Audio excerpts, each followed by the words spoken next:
눈구름이 물러난 뒤에 국외 대기 오염물질이 유입돼서 초미세먼지 농도가 높을 것으로 예상됩니다. 서울을 비롯한 수도권, 충청권, 광주, 전북은 초미세먼지 나쁨 수준을 보이고 있습니다. 내일은 서울 아침 기온이 영하 4도 등 전국이 영하 9도에서 영상 2도의 분포로 오늘과 비슷하거나 조금 낮겠습니다. KBS 1라디오 내신 뉴스를 마칩니다. 아나운서 이승현이었습니다. KBS 대한민국 중심 채널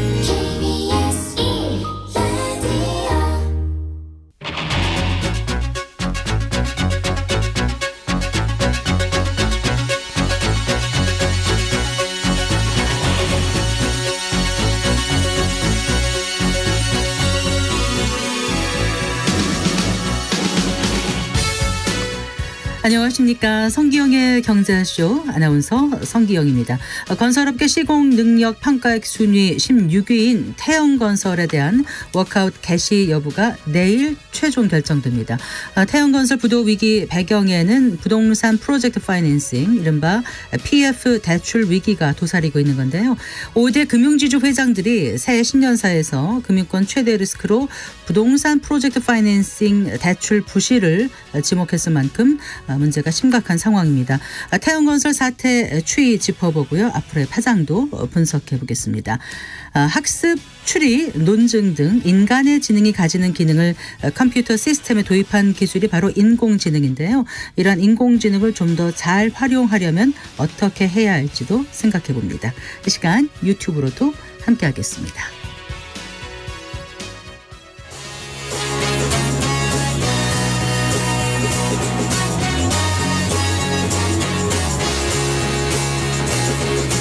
경제 시야를 넓혀드립니다.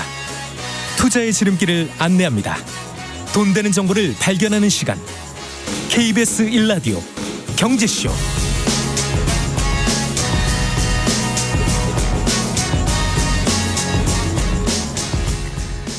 먼저 오늘의 주요 경제 뉴스 살펴보겠습니다. 경제 뉴스 브리핑 손석우 경제평론가와 함께합니다. 어서 나오십시오. 네, 안녕하십니까?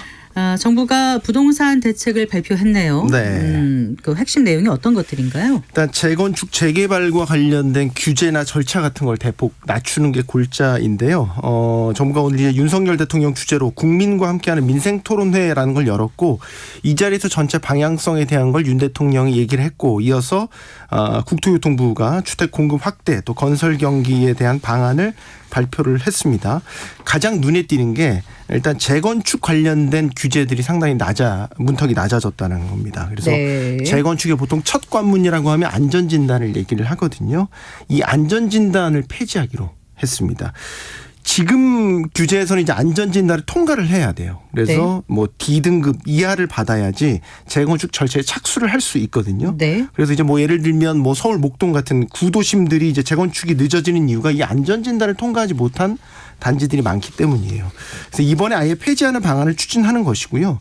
앞으로는 그러면 준공 30년이 넘으면 안전진단을 받지 않아도 주민들의 정비계획 위반을 제한하는 것으로 재건축 절차를 시작할 수 있도록 제도를 바꾸기로 했고요. 이거를 이제 재건축 패스트트랙이라고 얘기를 합니다. 네. 재건축뿐만 아니라 이제 재개발의 경우도 문턱이 상당히 낮아집니다. 그래서 현재는 30년 이상 건축물이 전체의 3분의 2 그러니까 66.6%를 충족을 해야 이 재개발 사업에 착수를 할 수 있는데 이 비율을 낮춥니다. 60% 정도만 돼도 재개발이 가능해지도록 하겠다라는 게 노후도가 60%만 돼도 맞습니다. 네. 그리고 이제 보면 전체적으로 다 노후화가 돼도 중간중간에 신축 빌라라든지 신축된 그런 건물들이 있으면 또 이게 재개발이 안 되는 경우도 있는데 이런 것들도 일부 허용 범위 내에서는 사업 추진을 할 수 있도록 문턱을 낮춰주겠다 이런 방안들이 네. 포함됐습니다. 근데 이렇게 규제가 완화되면은 재건축 사업이 빨라질 수는 있는 건가요? 네. 지금 계획상으로는 빨라질 것 같습니다. 그러니까 재건축 절차를 시작하는데 이제 안전진단에는 걸림돌이 일단 사라졌고요.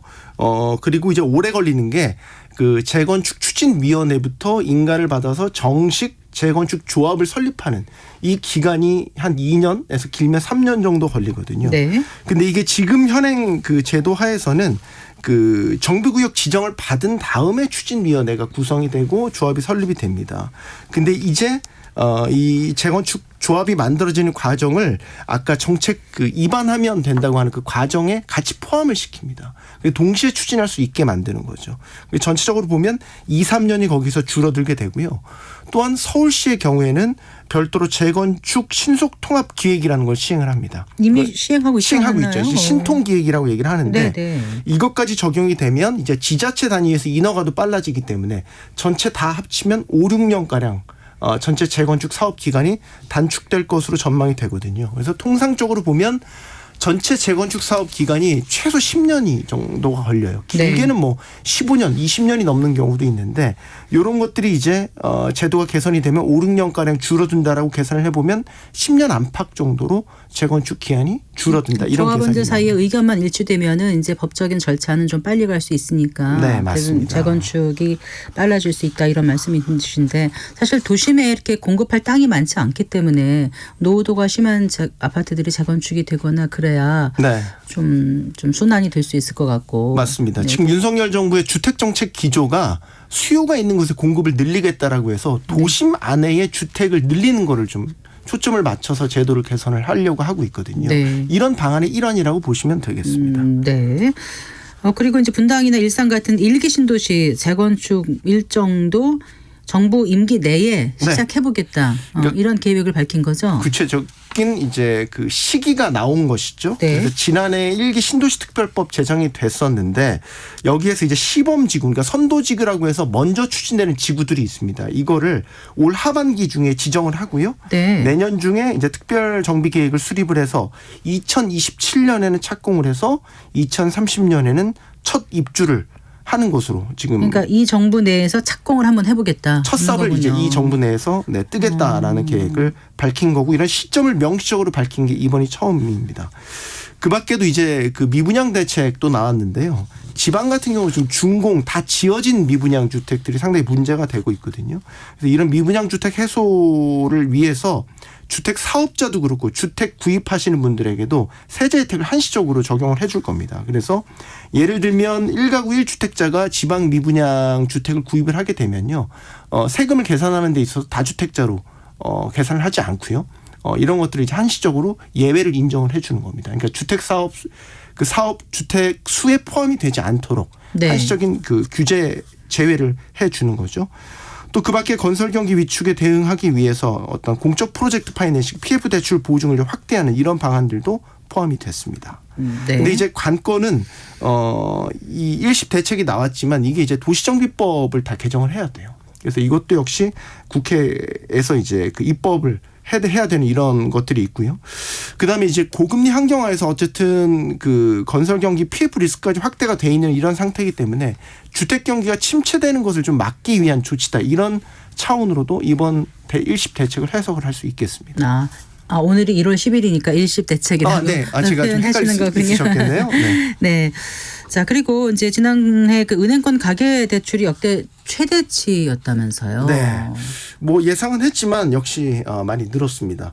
한국은행이 발표한 2023년 12월 중 금융시장 동향을 보면요. 지난해 전체 은행권 가계부채가 총 36조 9천억 원이 늘어났고요. 잔액 기준으로 보면 1,095조 원. 네. 이게 2022년에 좀 감소를 했다가 1년 만에 다시 늘어나게 되면서 역대 최대치 신기록을 다시 세웠습니다. 네. 주담대가 중심으로 크게 늘었습니다. 51조 원가량 늘면서 역시 직전 년보다 증가폭이 크게 확대는 특징을 갖습니다. 네. 그리고 뭐 특례보금자리 이런 게 또 영향을 많이 미쳤던 것 같아요. 맞습니다. 대부분이 이제 1월부터 시행됐던 특례보금자리로 영향인데 주담대가 특히 이것 때문에 많이 늘었죠. 전체 보면 50조 원 정도의 규모를 차지를 합니다. 그래서 대출 전체적인 증가세에 많은 비중을 차지했다라고 볼 수 있는 거고 사실 이제 지난해 하반기 들어서 다시 정부가 대출 규제를 조이기 시작을 했죠.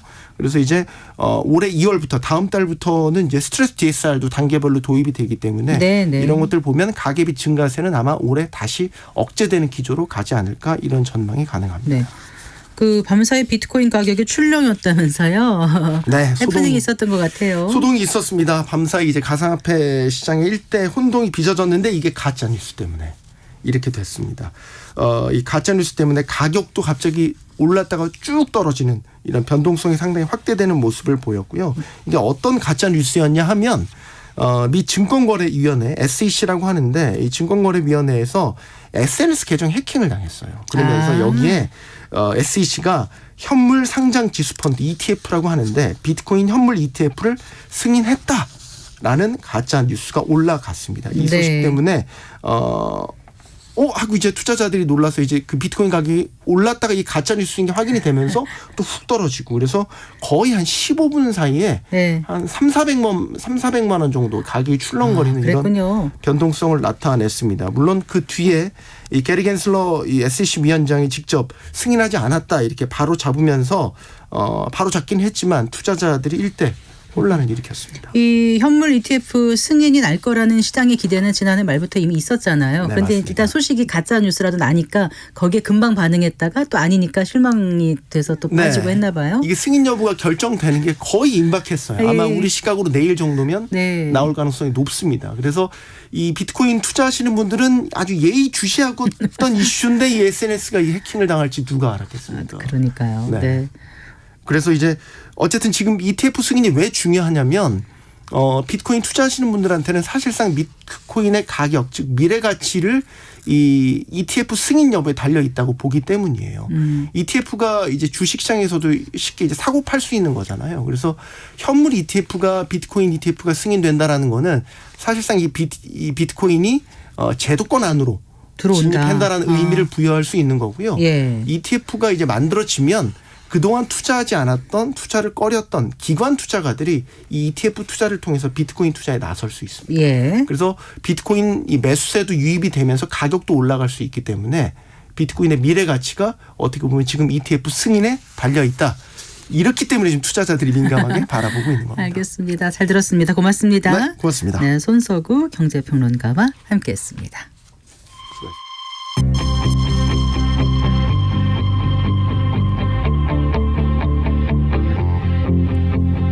경제 전문가의 원포인트 레슨. 꼭 알아야 할 정보와 이슈를 알기 쉽게 풀어드립니다. 대한민국 경제 고수와 함께 투자의 맥을 짚는 KBS 1라디오 경제쇼. 진행의 성기영 아나운서입니다.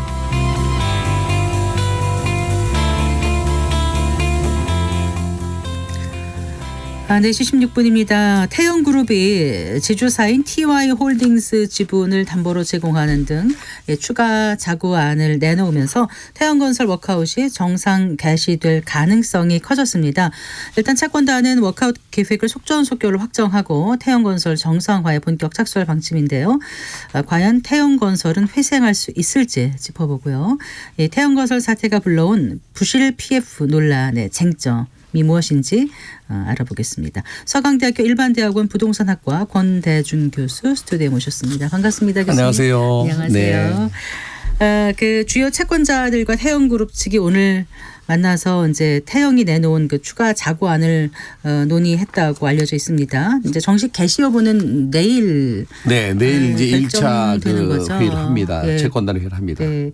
일단 뭐 지금 이제 워크아웃으로 가는 수순이라고 시장에선 받아들이고 있는 것 같은데. 저도 그렇게 보고 있습니다. 네. 이게 이제 그 법정 관리로 가게 되면 사실은 그 일파만파가 될 수 있거든요.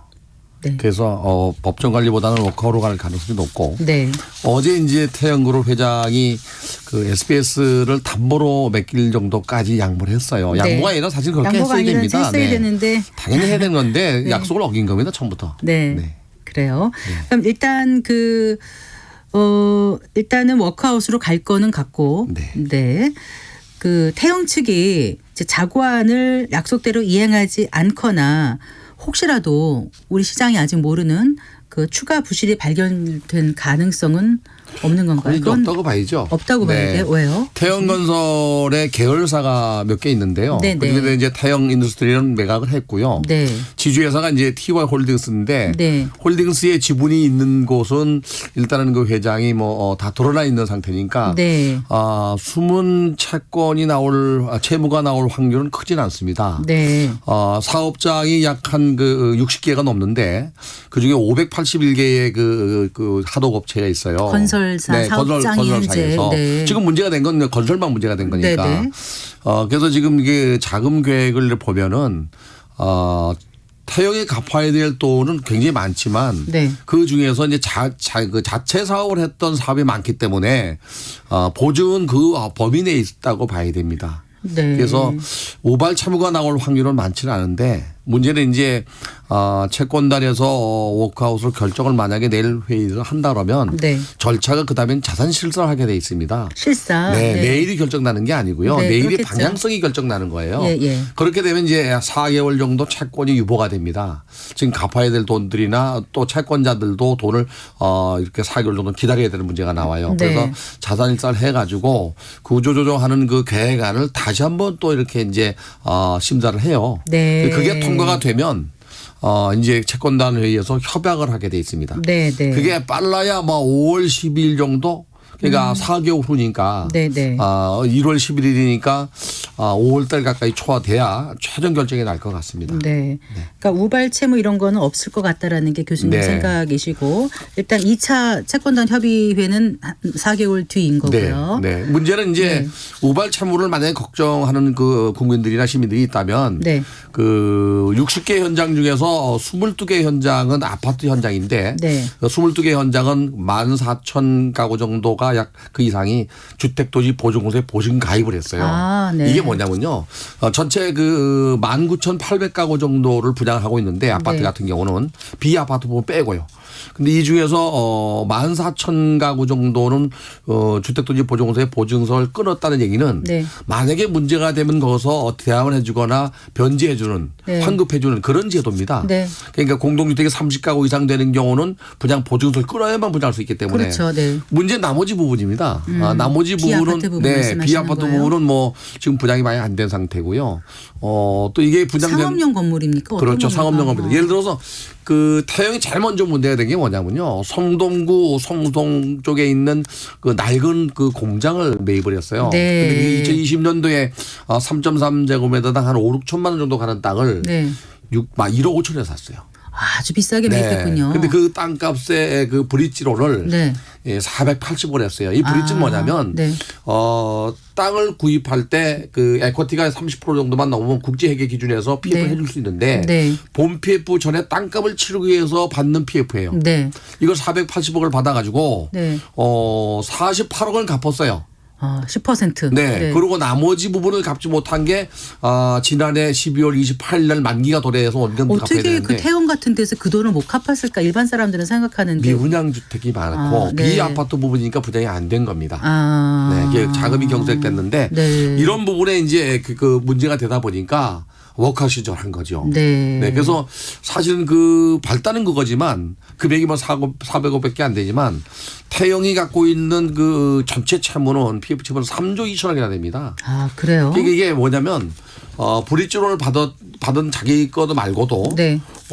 다른 쪽에도 이 보증을 쓰면서 브릿지를 해준 게 있고 아. 그다음에 이제 브릿지에서 본 PF로 넘어가야 되는데 네. 지금 그 PF도 지금 현재 상당히 많은 상태에서 가계부채 부실 문제까지도 염려가 돼서 정부가 이걸 막아놓은 상태예요. 네. 이게 됐어야 그게 넘어가는데 네. 될 걸로 봤는데 안 된 거예요. 안 돼서. 네. 그게 가장 큰 문제였죠.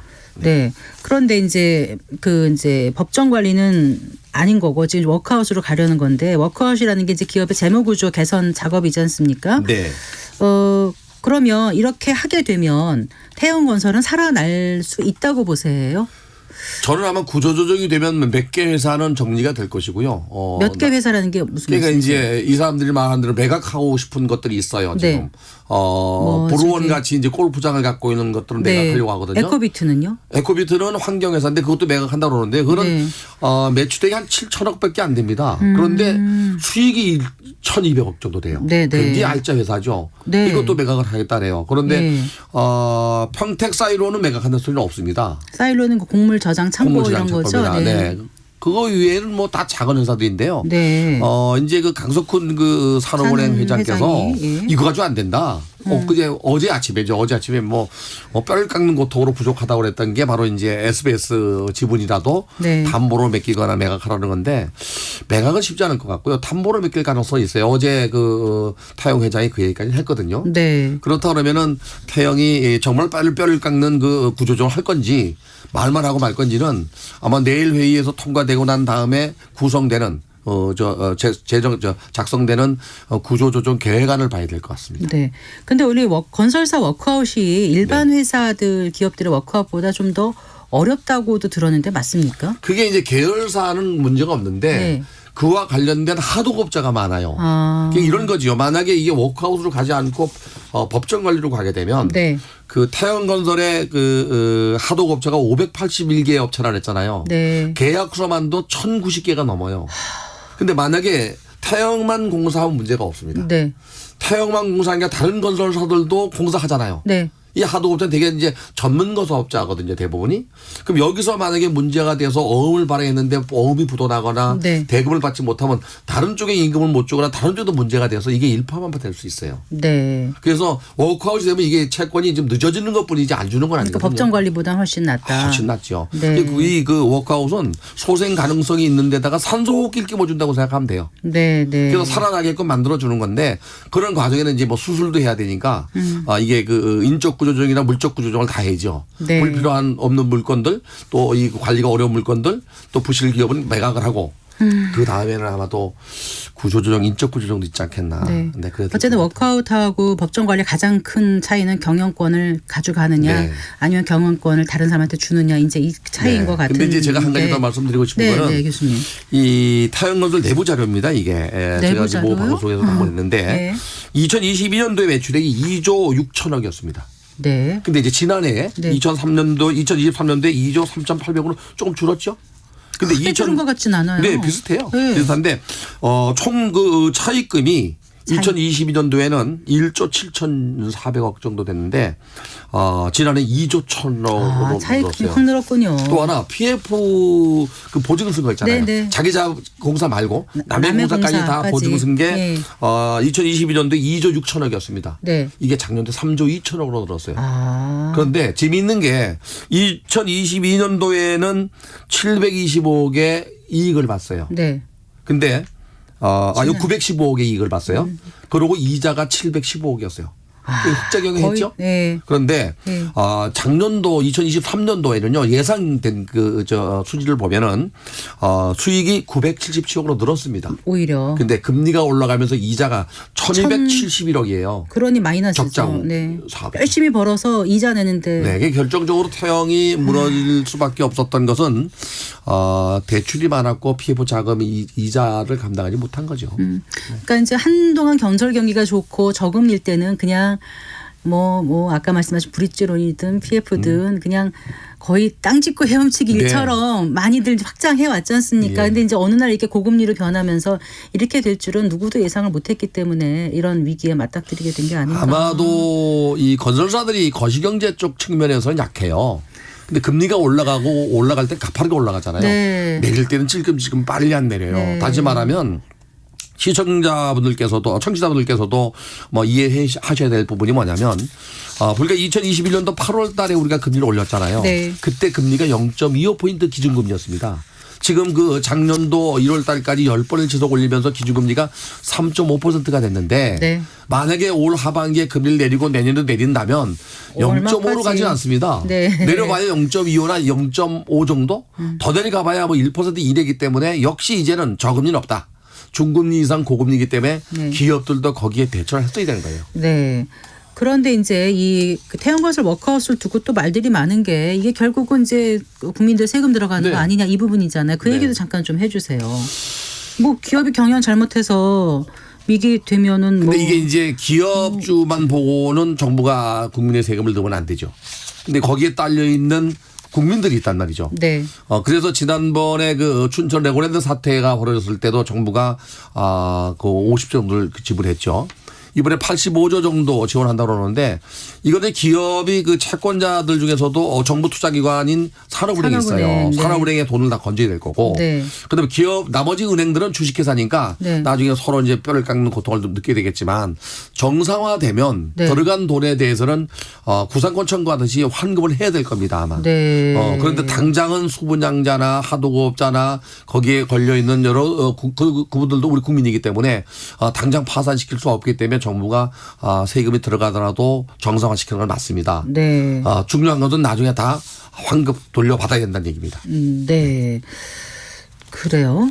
아까 말씀하신 게 그 분양계약자가 그러니까 주택 중에서 부문 중에서 분양계약자가 있는 사업장이 전국에 22곳이라고. 22개 정확히 19,869세대입니다. 약 2만 가구군요. 네. 그리고 이게 14개 사업장이 이제 그 12,395개 사업장이 아직 그렇게 환급받지 못할 수 있고요. 네. 또 하나 이제 6개 사업장에 LH가 진행합니다. 여기 네. 문제가 없겠죠. 네, 네. 그리고 2개 사업장은 아주 이제 그 수익공사를 바꿀 것 같아요. 그 중에 하나가 이제 그 신탁사가 주관하는 사업이 하나 있고요. 네. 또 하나는 이제 그 지역주택조합이라고 있습니다. 아, 예. 예, 여기는 아마 그 바뀔 것 같습니다. 그래요. 이렇게 이제 이런 2만 가구 좀 안 되는 이분들 입장에서는 정말 속 탈 것 같아요. 아, 그럼요. 막연하게 네. 지금 불안한 게 입주 예정일에 제대로 입주를 할 수 있을지 뭐 잔금 입금을 이거 해도 되는 건지. 근데 이제 그 예. 전체 그 수분양자의 네. 그저 과반수 이상 이렇게 찬성을 하면 네. 3분의 2 이상 3분의 찬성을 2, 하면 75%인가요? 네네. 정확히? 그러면 이제 예. 돈을 돌려받을 수 있고요. 아, 네. 만약에 가만 놔둬도 시공사가 바뀌어서 건물을 준공 못한 사례는 없습니다 아직. 그런가요? 대기업이 한 건 늦어질 뿐입니다. 늦어지는데 이제 늦어지는 거에 대한 그 지체 상황 같은 거 우리 평상시에 물리잖아요. 네. 그런 걸 이제 할 수 없을 겁니다 아마. 그래서 이사 가는 분들 입주하는 분들의 계획 차질이 생길 뿐이지 뭐 내가 분양받은 게 그 소멸하거나 없어지진 않을 겁니다. 너무 불안해하지 않아도 될 것 같습니다. 네. 태영하면 이제 우리가 흔히 데스양 네. 그 이제 브랜드가 떠올라요. 네. 건설업계 시공 능력 평가 순위가 16위 정도라면서요. 네. 이게 굉장히 큰 규모죠. 이 그렇죠. 정도면. 이제 건설사가 이제 전국에 뭐 수만 개가 있잖아요. 그 중에서 제일 큰 건설사 중에서 도급 순위로 따져서 100위 안에 있는 건 우리가 1군 그래요. 100위 안에가 1군이에요. 네. 그리고 200위 안에가 2군. 그렇군요. 그리고 나 300위 3군. 그 뒤에 이제 잘 안정하는데 그 1군만 해도 굉장히 큰 회사거든요. 근데 태영이 16번째입니다. 네. 그러다 보니까 굉장히 큰 회사가 부도가 나면 그 여파가 일파만파 되는 거죠. 그래요. 그런데 지금 이 정도 규모의 중견 건설업체가 망한다는 표현은 그렇지만 이런 위기까지 가게 된 배경에 이제 프로젝트 파이낸싱이 있다고 계속 네. 얘기를 하는데 또 한편으로는 업계에선 그래요. 이번 사태를 계기로 터질 게 터졌다. 네. 네? 그렇게 얘기를 한다는 거는 결국 아주 심각하게 보고 있다는 거 아니겠습니까? 좀 솔직히 좀 말씀을 좀 해주세요. 어느 상황인 건지. 지난해 9월 말 기준으로 PF 잔액이 네. 134조 3천억입니다. 전체 우리나라 네, 국내 전체요. 이게 엄청 큰 거거든요. 이게 130 4조 3천억. 근데 문제는 이제 구조적인 문제점이 있어요. 네. 제가 마지막에 정부에다 하고 싶은 말이었는데 이 PF를 일으킬 때 중간 도매상이 하나 껴 있잖아요, 지금. 도매상이요? 네. 그게 시행사라는 거예요. 네, 네. 예전에는 건설사가 땅을 사서 융자를 받거나 PF를 일으켜서 건물 지어서 분양을 했고 네. 아니면 건축주나 지주가 땅을 맡겨서 도급고사 했는데 이제 시행사가 정돼서 IMF 이후에 98년도 이후에 중간에 시행사라는 게 끼었어요. 네. 시행사가 법적인 용어는 아니지만 그래도 일단은 건축주입니다 이게. 네. 땅을 사서 하는 거니까. 네. 근데 이 양반들은 100억짜리 땅을 30억 가지고 나머지 브릿지를 일으켜서 사고. 대출을 받고 사고 그다음에 나머지는 돈 하나 안 들이고 본피업을 갑니다 이제. 네. 그러니까 프로젝트를 가지고 미래 현금을 가지고 현금을 가지고 대출을 일으키는 거예요. 분양대금 들어올 때마다 갚아가는 30억을 넣고 거죠. 300억 이상을 버는 거예요. 예. 그러니까 결국에 중간에 끼니까 원가가 올라가게 되겠죠. 네. 이 사람들 마진 먹어야 되니까. 그렇죠. 이익을 가져가야 되니까. 그래서 건축비 원가가 또 올라가는 문제가 있거든요. 그래서 이 브릿지론이라는 게 사실 이자도 높은 데다가 이게 그 건축비 원가를 올리는 그런 형태이기 때문에 이게 구조적으로 좀 바꿔야 될 것 같아요. 그런데 제가 여쭤보고 싶은 거는 어쨌든 태영만 그런 게 아니라 네. 다른 사업장들도 다른 건설사들도 그런 데가 많이 있지 않을까 지금 우려되는 업체들이 있지 않습니까? 그렇죠. 이게 도미노로 퍼지지 않을까 그게 걱정이에요. 이게 전자공시 시스템을 보면은요. 네네. 거기에 이제 부채 비율이 나오는데 태영이 484.7%였어요. 네. 그런데 신세계 건설이 467.9입니다. 아 그렇군요. 그리고 GS가 250.3. 네. 롯데가 233.5. 이게 다 네. 200%가 부채 넘는 비율이. 거고요. 네. 네. 부채 비율이 200% 넘으면 일단 위험하다고 봐야 되거든요. 이게 한국신용평가에서 발표한 걸 보면요. 타영이 이거 좀 낮아요. 이거 좀 낮아요. 이 374%로 나오는데 이건 자기 자본 대비 PF 대출 PF만 네. PF만 보증 쓴 게 그 정도 된다는 얘기예요. 여기에 롯데나 현대도 역시 뭐 212% 또는 뭐 122%인데 PF 보증 쓴 것만 가져도 100%가 넘어버린 거예요. 그런 이번에 이제 워크아웃 신청하는 걸 보면서 금융권에서 건설사에 대해서 유동성 공급 줄인다거나 신용 보강 요구하고 이러면 더 어려워지지 않을까요? 어려워지죠. 네. 근데 이참에 이제 사실은 그 선별을 좀 해야 된다고 봐요. 그렇죠, 네. 교수님. 분명히 해야 된다고 봐요. 네. 양지대 그 사업장이나 또 건실한 그 건설사들은 좀 더 봄피플 열어서 좀 주택 공급이 될 수 있도록 열어주고 그리고 이 물어반식으로 그냥 사업을 확장했거나 무분별하게 경기가 좋을 때 미래를 보지 않고 수주해서 네. 지금 불량으로 돼 있는 사업장이나 또 미분양이 많은 사업장이나 또는 경영을 방만하게 했거나 또 뭐 도덕적 해이가 있는 그런 건설사들은 이참에 좀 정리가 돼야 그게 돼요. 다 가릴 수 있는 거죠. 가릴 수 있습니다. 가릴 수 있죠. 네. 금리가 이제 조금 내려갈 것을 어쨌든 시장에서 기대하고 그런 방향으로 옛날처럼 저금리는 아니더라도 한 중금리 정도라도 내려가면 지금의 그 PF 사태의 문제는 조금 나아질 수 있을 거라고 조금 보세요. 나아질 수 있다고 봐야죠. 이제 분양도 이 금리가 내려간다는 부동산 경기도 살아나거든요. 그러면 또 건설사는 이자 부담도 줄어들겠죠. 네. 그러니까 작년과 재작년에 일어났던 전세 사기 사건은 네. 의도하게 전세 사기 사건을 일으킨 사람도 있지만 네. 의도치 않게 당한 사람도 있어요. 그렇죠. 네. 내려가기 때문에 금액이 내려가는 바람에 이 PF가 그래요 지금. 금리가 내려가면 이자 부담이 줄죠. 근데 금리가 내려가면 부동산 경기가 살아서 또 수요가 증가할 수 그렇죠. 있습니다. 집을 그러면 사는 수요가 또 벗어날 수 늘어나면. 있습니다. 네. 네. 좀 그런 어쩜 좀 기대도 좀 하게 되는데 아까 정부 얘기 좀 잠깐 하시려고 그러셨는데 네. 어떤 말씀 하고 싶으셨던 거예요? 저는 그 건설 시장의 선진화를 한 두 가지 말씀드리고 싶은 게 네. 하나는 이제 그 원청업자가 도급을 주게 되면 제도급업자 있잖아요. 네. 제도급까지도 갑니다. 아, 그래요. 네, 그럼 원청업자가 부도가 나면 도급업자, 제도급자는 그대로 그냥 당해서 돈을 못 받게 돼요. 네. 그래서 이런 거를 보증보험이나 이 보험회사를 통해서 상시 원청업자나 또는 하도업자가 그만둬도 제도급까지도 공사한 대금만큼은 받을 수 있는 제도적 장치가 필요하다. 보증보험 의무가입제도. 아, 네, 이런 네. 게 필요하고요. 네. 두 번째는 아까 말씀드린 대로 건설 시장의 구조를 좀 바꿔서 정말로 건설사는 건설사가 건물 짓고 분양할 수 있게 해야지 중간에 이렇게 그럼 시행사 없어져라 이 말씀이신 건가요? 필요한 경우는 뭐 그 SPC가 필요할 때가 있어요. 그러나 네. 너도 나도 시행사에 뛰어들어서 땅을 사서 브릿지하고 건물 짓는 거는 좀 더 이 정리가 될 필요가 있다. SPC는 특수 목적법에 네, 말씀하셨던 네. 네, 거잖아요. 네, 그렇게 할수 있어요. 네. 그래요. 이제 지금 부동산 PF 위기로 결국은 미분양돼서 이런 사태가 온 거잖아요. 그렇죠. 근데 이제 이렇게 되면 결국 공급이 한동안 안 될 거다라면 이게 또 부동산 시장에 어떤 영향을 미칠지에 두 가지 대해서도. 말씀을 드리면 오늘 그 정부가 발표한 내용이 있습니다. 지금 미분양 주택에 대해서 지방 같은 경우는 네. 주택 수에 치지 않고 늦지 않는다. 네. 그거 좀 잘한 것 같아요. 네. 이 미분양 주택이 증가하게 되면요. 건설사 입장에서 볼 때는 계약금도 안 들어오고 중도금도 안 들어와요. 중도금이 60%거든요. 네. 그래 그게 들어와야 건축비도 충당하고 또 그 뭐랄까 그 PF 이자도 내고 할 텐데 이게 이제 문제가 되면 뒤에 PF에 준 저축은행이 문제가 되고 네. 또 그 다음에 문제가 되면 소개했던 증권사가 문제가 되고 이게 일파만파가 돼요. 네. 그래서 정부는 일정 그 미분양 주택이 쌓일 경우 여기에 대한 대책은 항상 갖고 있어야 됩니다. 네. 꼭 뭐 9만 가구 넘어야 뭐 세제 혜택해서 없앤다 이렇게 하지 말고 네. 오늘 발표를 보니까 그렇게 돼 있더라고요. 지금 5만 8천 가구 정도가 미분양이고요. 악성 악성 미분양이 만 가구가 정도 넘어요. 된다고 하더라고요. 이건 네. 불 꺼진 창이잖아요. 네. 이런 대책이 좀 필요하지 않겠나. 그 어떤 대책이 가능해요? 저는 그 예전에 써먹었던 걸 한번 해볼 필요가 있어요. 분양 후 5년 동안 2010 양도세 예, 그런 거요? 2009년도 2월 12일 날 정부는 미분양 주택이 16만 6천 가구일 때 취득세 50% 감면과 양도세 5년간 면제 혜택을 네, 줬습니다. 네. 근데 부동산 가격이 오르지 않을 때 양도세가 없거든요. 그래서 이거 써먹을만 합니다. 네. 또 한 번 그 냈던 게 2012년도 9월 10일부터 그 연말까지 또 한 번 그런 적이 있었는데 그 당시는 9만 가구 정도였어요. 네. 지금 그 경기가 하강하고 있고 내외 경제가 다 안 좋기 때문에 네. 꼭 뭐 8만 가구 9만 가구 아니라 상황이 안 좋으면 한 번쯤은 네.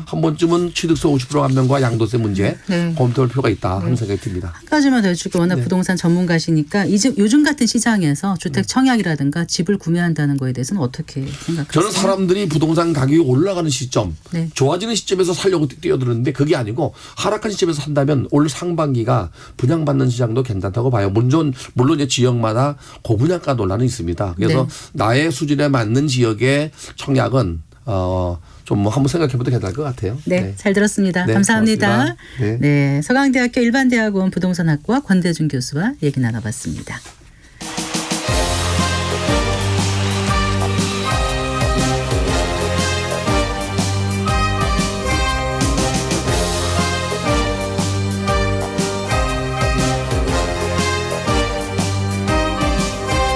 경제를 알아야 세상이 읽힙니다. 투자를 알아야 돈이 보입니다. KBS 1라디오 경제쇼.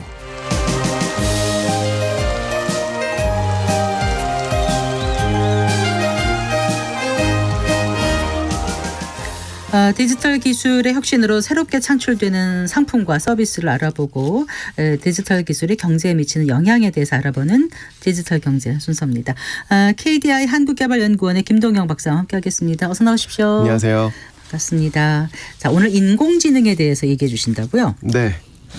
인공지능 요즘 하도 많이 들어서 다 안다고 생각했는데 가만히 보면 인공지능이 뭐지 하면은 핵심 본질에 대해서 좀 모르는 것 같기도 해서 반가운 일일 것 같습니다. 네. 맞습니다. 인공지능이 이제 얼마 전에 개최한 CES도 그렇고 네. 뭐 곧 개최될 다보스 포럼에서도 그렇고 다보스 포럼도 얼마 안 남았네요. 네. 그러고 보니까. 이제 대부분의 큰 이벤트에서 빠지지 않고 등장하는 주제입니다.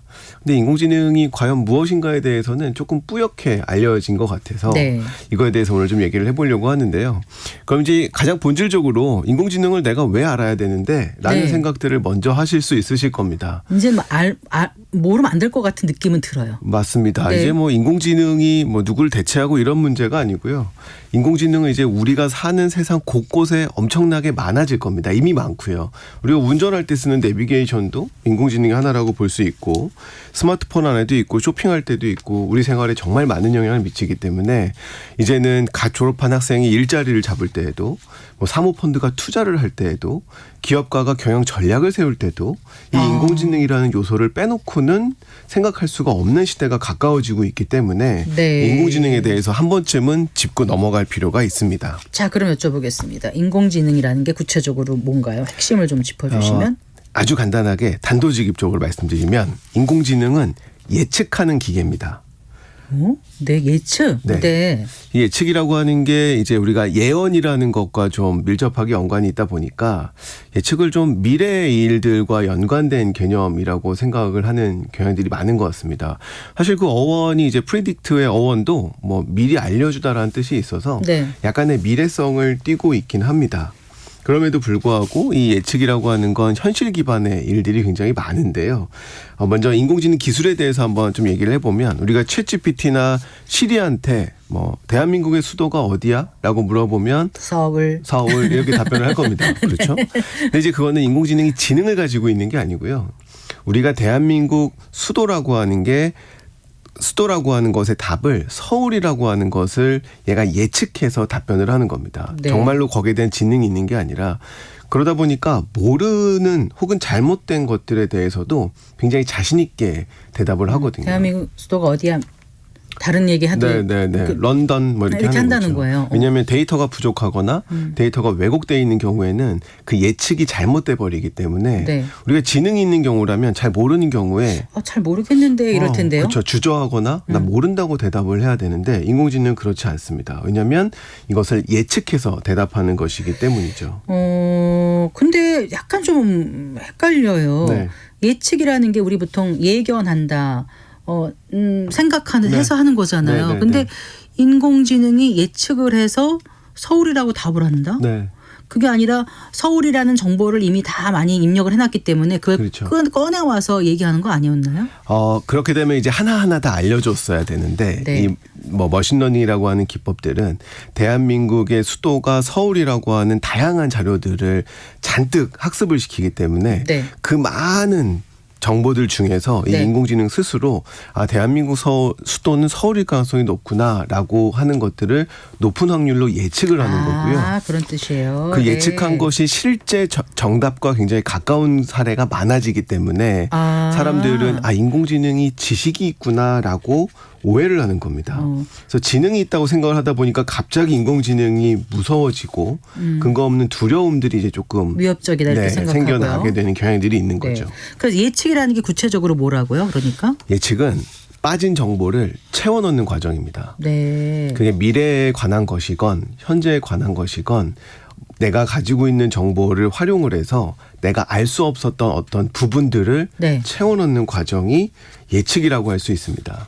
근데 이제 이게 지능처럼 보이는 건 뭐 기우제를 예를 들어 볼까요? 기우제를 지내는 사람들이 사제였잖아요, 예전에. 네. 근데 사제들이 굉장히 존경받았습니다. 왜냐하면 미래를 미리 볼 수 있다라고 믿었기 때문이죠.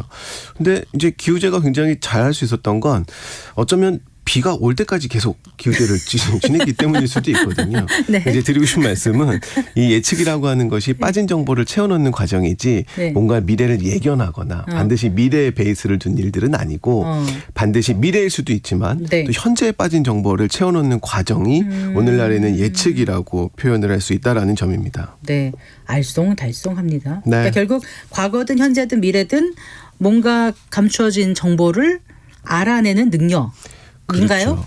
만약에 의료용 영상 정보를 봤다고 치죠. 네. 제 폐를 찍어가지고 네. 이제 인공지능이 예측을 하는 겁니다. 네. 이게 악성일지 뭐 아닐지 이런 것들을 예측을 한다면 분명 그 악성인 거는 미래에 일어날 일을 미리 알아보는 거지만 그것을 진단하기 위해서 쓰는 데이터들은 전부 다 현재에 기반을 두고 있는 무언가겠죠. 네. 그래서 이런 식으로 예언이라고 하는 것들, 그러니까 예측이라고 하는 것들이 현재든 과거든 미래든 빠진 정보를 채워넣는 과정인데 제가 이제 신용카드 사례를 바탕으로 한번 설명을 드려보겠습니다.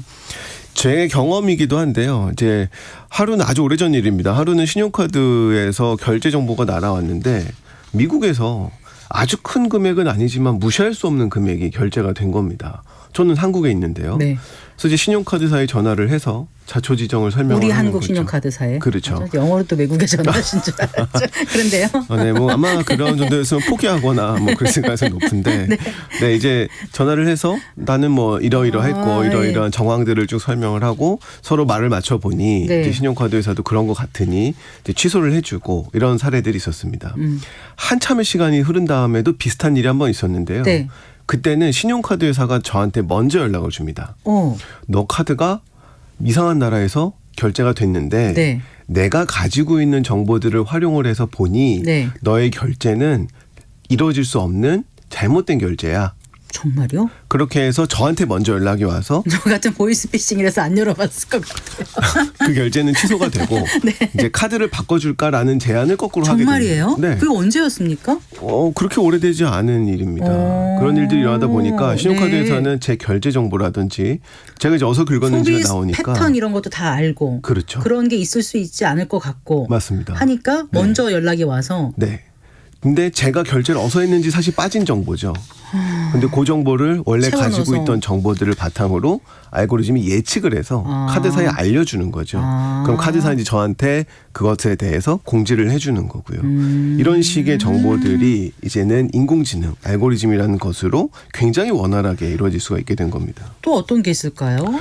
번역도 이제 예측의 시각으로 바라보면서 굉장히 빨라졌어요. 번역은 우리가 다 외워서 해야 되는 거 아닌가요? 그렇죠. 한국의 언어 규칙과 네. 스페인어의 언어 규칙을 일일이 코딩을 해야만 네. 과거에는 컴퓨터가 바꿔줬거든요. 네.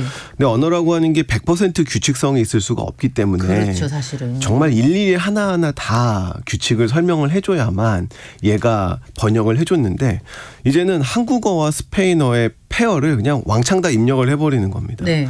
그러면 머신러닝 기법을 활용을 해서 인공지능 스스로 네. 요런 문장일 때는 요렇게 전환되겠구나라고 하는 걸 예측해서 결과를 출력해내는 겁니다. 데이터가 많아지면 많아질수록 그 네. 예측의 확률이 높아지는 거고 네. 우리가 볼 때에는 굉장히 수준 높은 번역들이 이제는 자연스럽게 이루어지는 거죠. 머신러닝이 뭐예요? 이 예측이 하나의 기법인데요. 네. 이제 과거의 방식과 현재의 방식으로 설명을 드리겠습니다. 과거에는 평균에 기반했습니다. 앞으로 비가 올 확률이라고 하는 건 네. 과거에 올 평균적인 성향에 맞춰서 앞으로도 이렇게 될 거야라는 것들을 예측하는 그랬던 것 거였어요. 같아요. 그게 이제 우리가 회귀 분석이라고 예, 하는 예. 회귀라고 하는 건데 물론 이제 굉장히 복잡한 기법들이 많습니다. 그런데 결국엔 평균에 기반을 한 겁니다. 데이터가 많아지면 많아질수록 다양한 가중 평균들이 이루어질 뿐이지 네. 평균에 기반해서 앞으로도 이렇게 될 거야라고 하는 거예요. 예. 그런데 이제 그래요? 그런 것들이 이루어지려면 어떤 것들을 내가 평균을 잡을지에 대한 것들을 사전에 알아야겠죠. 그렇죠. 뭐 월화수목 금의 날씨를 볼 건지 네. 구름의 양을 볼 건지 뭐 네. 습도를 볼 건지 등등등등 미리 알아야 합니다. 그런데 머신러닝 기법에서는 변수를 사전에 정의하지 않아도 됩니다. 내가 보고 싶은 결과가 있으면 네. 언제 비가 많이 와 혹은 언제 우리 통신사에서 고객이 이탈해 어떤 사람들이 네네. 그런 것들을 알고리즘을 돌려서 여러 데이터를 넣어놓고 보면 네. 사전에 알 수 없었던 변수 간의 조합들을 막 찾아내기 시작을 합니다. 예를 들어서 뭐 장거리 통화가 많았는데 월 초에 빠르게 통신 패킷을 다 쓴 사람들은 네. 이탈 확률이 높다던가 사전에 알 수 없었던 여러 유형들을 막 찾아내는 겁니다. 네. 그럼 이제 훨씬 더 파워풀하게 내가 원하는 결과를 예측해낼 수가 있는 거죠. 자, 그러니까 이제 인공지능도 그전에는 회귀 방식이었다가 지금은 말씀하신 머신러닝 그렇죠. 방식으로 바뀌었다는 말씀이세요. 맞습니다. 좀 진일보했다는 건가요? 인공지능이라는 것을 이제 회귀 방식으로 하려고 하다가 예. 그래서 인공지능의 겨울이라는 시절이 찾아옵니다. 왜냐하면 도저히 안 되거든요. 일일이 하는 방식으로는 이 컴퓨터를 학습을 시킬 수가 없기 때문에 네. 그런데 센서가 생기고 디지털 데이터들이 생기고 하드웨어가 발전을 하면서 이제는 원래 있었던 기법입니다만 네. 딥러닝, 머신러닝이라는 기법들이 이제는 그 힘을 진짜로 발휘할 수가 있는 거죠. 지금 그 데이터 말씀하셨는데 결국은 핵심은 데이터가 얼마만큼 있느냐 아닌가요? 맞습니다. 회귀 방식을 쓰는 이유는 과거에 데이터가 적었는데 네. 그 한정된 데이터를 바탕으로 앞날을 그러니까 빠진 정보를 예측하기 위해서 평균이라는 기법을 쓴 거고요. 이제는 데이터가 굉장히 많은 시기이기 때문에 네, 네. 그런 평균 기법이 아니라 이제 여러 요소들 우리가 찾아내지 못했던 여러 요소들을 찾아내는 방식들로 바뀌기 시작을 하는 거죠.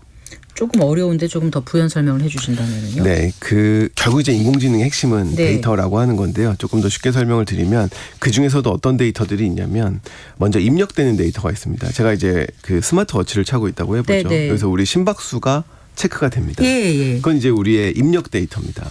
그럼 이 입력 데이터를 바탕으로 알고리즘은 뭔가를 훈련을 해야 돼요. 네. 그럼 이 사람의 심박수가 정상인지 아닌지를 보려면 다른 데서 가지고 온 비정상적인 심박 데이터를 열심히 학습을 해야 됩니다. 그렇겠네요. 자, 이런 패턴들은 잘못된 패턴이야를 인공지능이 미리 알고 있어야 네. 입력되는 데이터하고 비교를 비교해서 해서? 예측을 할 테니까요. 네. 근데 예측을 잘 하려면 정상적인 심장 데이터도 필요합니다. 그렇죠. 그래야만 예측을 해낼 수가 있을 테니까요. 그래서 이런 데이터들이 굉장히 다양하고 많이 있어야만 예측의 확률이 높아지는 그러니까 데이터가 많을수록 머신러닝 기법에서는 예측 확률이 높아지게 되는 겁니다. 그럼 데이터가 많이 있으려면 그만큼 비용이 많이 드는 거 아니에요? 맞습니다. 이게 통계적 기법하고 통계적 측면하고 경제적 측면 알아볼 수 있는데요. 데이터가 100만 개 있다고 네. 1000개 있을 때보다 예측력이 엄청 많아지진 않습니다. 아. 오히려 점점 그 예측의 증부는 점점 떨어지기 마련인데요. 오히려, 네. 경제적으로는 의미가 있습니다. 왜냐하면 예를 들어서 구글 검색창에 BTS를 검색을 하면 네. 거기에 나오는 정보는 뭐 네이버에도 나오고 다음에 나오고 네. 어디든 다 나올 겁니다. 근데 이제 BTS보다 조금 덜 유명한 네. 제 이름을 치면 네. 이제 김동영. 김동영을 치면 이제 구글에는 나오는데 이제 다음에는 안 나오는 이런 일이 생기기 시작을 하죠. 예. 그럼 이제 소비자는 어떻게 되냐면 네. 특이한 데이터도 나오고 평균 데이터도 나오는 네. 구글을 많이 쓰게 되는 네. 겁니다. 그러면 이제 구글에 모이게 되니까 예측 확률은 점점 좋아지는 그러한 일들이 발생을 하게 되는 거죠. 어쨌거나 아까도 잠깐 말씀하셨는데 그럼 인공지능이 심화된다고 해서 그 인공지능은 예측력인 거지 네. 사람의 역할이 완전히 줄어드는 거는 아니다 이 말씀인 건가요? 어떤 건가요? 네, 맞습니다. 이게 예측이라는 관점으로 바라보면 우리가 이제 인공지능을 조금 더 객관적으로 볼 수가 있게 되는데 제로섬 게임이 아니라는 시각을 가지고 갈 수가 있습니다. 네. 그래서 경제적으로 보면 기술이 발달한다는 건 가격이 굉장히 저렴해진다는 얘기거든요. 가격이 저렴해진다는 얘기는 더 많은 곳에서 쓸 수 있게 그렇죠. 된다라는 예. 이야기이고 그러다 보면 이제는 너무 여러 곳에 쓰이다 보니까 사람이 못하는 것들을 굉장히 많은 방면에서 이런 예측을 보완해 줄 수 있습니다. 네. 사람은 편향이 있어서 네. 굉장히 바이어스된 의사결정들을 많이 하거든요. 네, 그런 네. 것들을 인공지능이 잡아줄 수가 있고요. 인공지능은 거꾸로 데이터가 없으면 이제 예측력이 떨어지는데 사람은 사실 초등학교 때 봤던 친구를 40년 후에 다시 본다 하더라도 바로 알아볼 수 있는 능력이 있거든요. 데이터가 없어도 유추할 수 있는 능력이 있는데 이제 서로 보완해 갈 수가 있는 거죠. 그러다 보면 사람을 인공지능이 대체하는 게 아니라 서로 잘할 수 있는 역할로 이제 더 역할 분담을 한다는 역할 분담을 거예요. 할 수가 있게 되는 거죠. 네, 그러니까 너무 두려워할 필요가 없다 이런 말씀이신가요? 맞습니다. 두려워하지 않는 방향으로 쓸 수 있다는 의미입니다. 알겠습니다. 네, 오늘 말씀 잘 들었습니다. 고맙습니다. 네, 감사합니다. 네, 김동영 KDI 한국개발연구원 박사와 얘기 나눠봤습니다. 네, 성기영의 경제쇼 지금 마칠 시간이 된 것 같은데 맞춰도 되나요? 김강훈 프로듀서. 네, 내일 이 시간에 다시 인사드리겠습니다. 고맙습니다.